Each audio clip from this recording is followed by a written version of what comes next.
You're listening to CBC Radio 1 in Toronto. I'm Jane Houghton.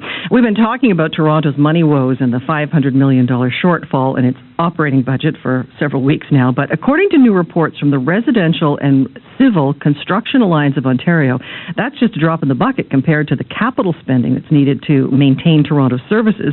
Our business commentator, Michael Holinka, is here with more. Good morning. Good morning, Jane.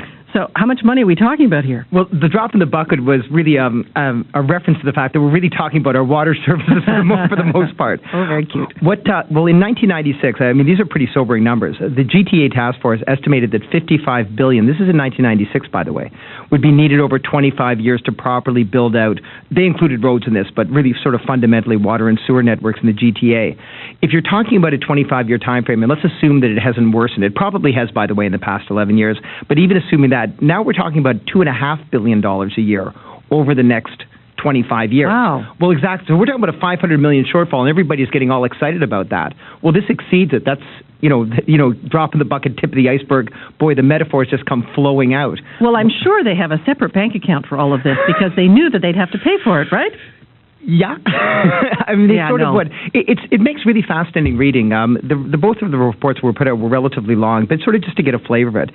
What you see, like one chart really jumped out at me. They broke out water and sewer capital spending as a percent of total municipal spending over the past 15 years. And what you saw was like a really steady drop where in the 1990s it would be sort of in the teens, like 17, 18, 19%. And now it's dropped to about 10 or 11%. There's a variety of reasons for this. But this graph alone just shows that we're really not allocating the resources that we once were. We were much more responsible a generation ago about being on top of these things. And someone's just taken their eye off the ball is really what it looks like to me. But this is something that has to be done. Oh, yeah, there's no question. The other thing, of course, that makes this even more frustrating is what they detail is while we're not addressing this problem, it's almost like sort of barnacles on a ship. You don't see the barnacles on a ship, but you know because the barnacles are there, the ship's burning a lot more energy to get through the water. And because of leakage and problems like that, it's difficult to quantify, but we know that every year we're spending lots and lots of money because we're not on top of the maintenance. In the same way the analogy would be like with a ship or like a car. If your car's not tuned properly, you're burning a lot more liters of gas. You don't know that at the time, but you know that that's going on. So what kind of solutions does the report recommend? Well, the big thing that it really points to is full cost pricing. And we've talked about this on this program in the context of electricity use, for example.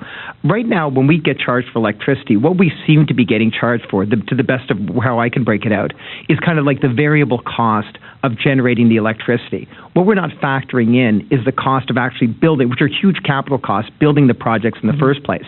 That's what we seem to do with water right now. What we're saying is that if right now it takes the city X dollars to get a liter of water and process it, we are paying those X dollars, but we're not paying all the very high, sort of $55 billion worth of capital costs. We're not factoring that in. So what they're saying is what we should be doing is actually paying for the water we use at a full-borne cost. What the report also says is we should recognize that water is more expensive at certain times of the year, and in fact, even at certain times of the day. And we should really be moving to a model where we're saying what it costs you is what you personally should pay for it. That's really the. So you're asking me to pay for that? Absolutely. Someone's got to pay for it. So the question is, do we want to sort of pay for it and not know who and when we're paying for it? Or do we want to take sort of individual responsibility for the use of the water? And it very strongly comes out with the individual responsibility model. One of the benefits of the individual responsibility model, of course, is that if you have to pay for your gasoline and I have to pay for my gasoline, you have an incentive now to make sure that you're buying an energy-efficient car. Right. If we're each sort of paying together for our gasoline, then you have far less of an incentive than you do if the onus is on you directly. Can you see any politician bringing this idea forward, though? Oh, I think definitely. I think that these are really politically possible. I think that someone, though, has to, first of all, articulate the vision that this is a good thing to do.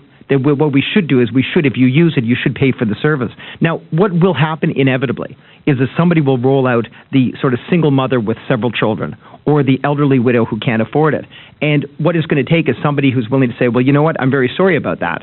However, there's a bigger principle here than any individual. If the problem is that there's a single mother who doesn't have enough money, by all means, increase payments to her, but at least at the same time, give her the incentive to conserve.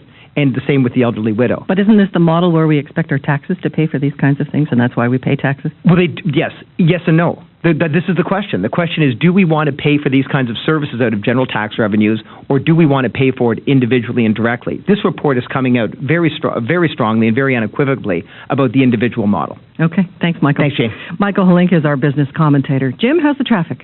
Well, we have another look at the